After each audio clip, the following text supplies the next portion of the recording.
PNT realizou a investigação para membro PNT e da Rússia Unidade de Patrulhamento Fronteira, nebe alegadamente tiro an e Harishfat em Lara.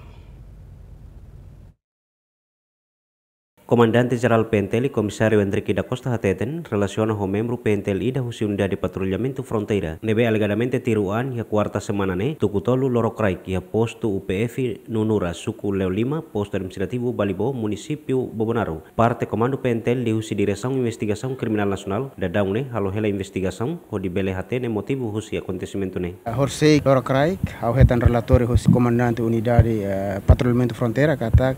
iha membro ida iha Bobonaro, iha Pefininian, nebe maka tiruan, mas depois ita simutia informação nene, ita orienta que era parte investigação criminal nacional, isira forensic ninian, mas que era se fate neba hori halo serviço investigação ninian. Tem parte investigação se halalo serviço, mas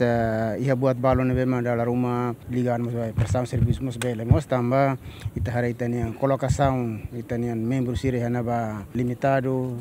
ia posto ida mana em rua mana em tolo ida nemos bele sai hanesan impacto ida tambah ema quando serviço ia prestação nebe makas mas ni bele foto decisão mas hanasane tambah tambah serviço ia prestação laran ema ida date ni halo serviço 24 horas dia laran ni controla distância nebe mando que nós bele sai mas hanesan